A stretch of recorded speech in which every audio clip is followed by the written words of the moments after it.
name's Bo Karen Lee. Jesse referenced that I'm a faculty member at a seminary. I'm from Princeton, New Jersey. And I think I'll start with a story of what the contemplative life means to me. And then I want to give a provisional definition of what a contemplative or contemplation might mean. And then I'll talk about my hopes for my students. Does that sound okay? All right.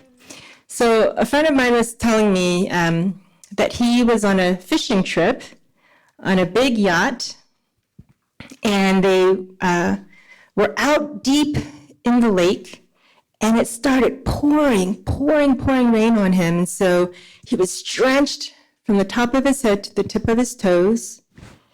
They were catching fish all around. The fish were drinking, soaking up the water. And about 6-7 hours into the day, he got really sick.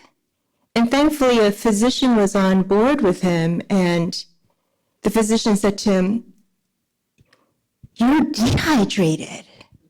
He had a horrible headache and was very faint. And he thought he had been drinking all day because he was wet on the outside and surrounded by fish in the water. But because of that, he forgot to take his gulps. And so for me, if I don't drink deeply of this living water that's given to me, I will grow faint and I will get sick. And so the contemplative life for me is my very breath. It's the water I drink.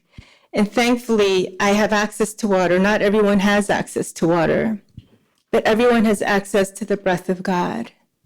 And so contemplation for me is defined in many different ways, but the way I like to understand it is intentional and intimate awareness of the presence of God.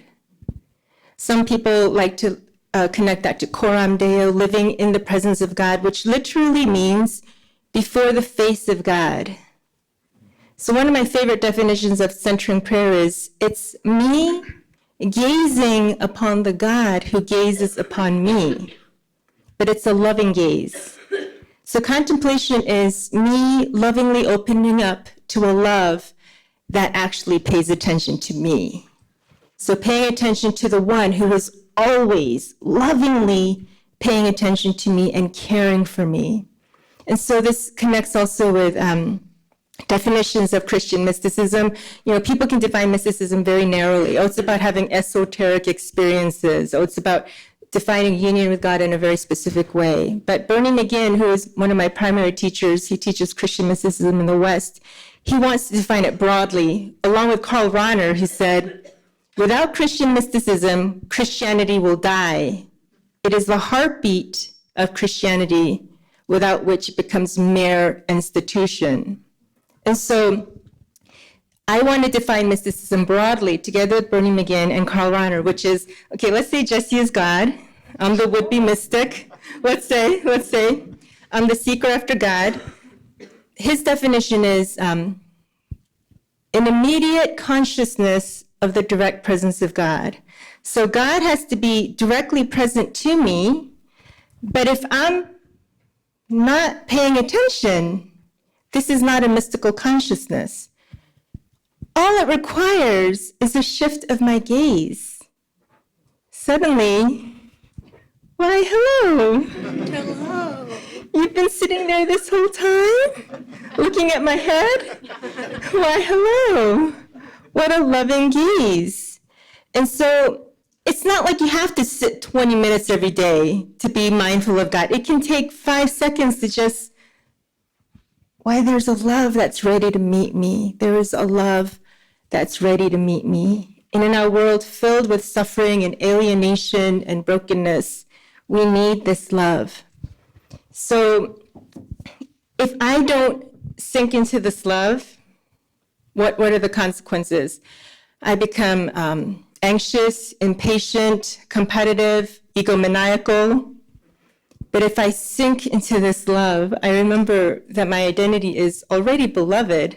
So it doesn't matter what anyone says or thinks about me. It doesn't even matter what hurtful words they say to me, because I'm grounded. And so that's what I hope for my students, that they would be so grounded in being beloved that their identity flows from this inflow of love so that they have clear streams to share with others rather than the toxic stream of parasitic ministry. Like, I serve you, and then you tell me how good I am. And many ministers have sadly become parasitic. Closing image, because I'm out of time. Closing image. Imagine a little Iraqi girl on the sidewalk with an image drawn around her, chalkboard mom. And the caption says, this is a girl in an Iraqi orphanage. She drew a picture of her mom and wanted to be in the mom's embrace. But she has no mom, so she pretends she has one. I think all of us are cosmic orphans. We want to know that we have a mother, a father who loves us.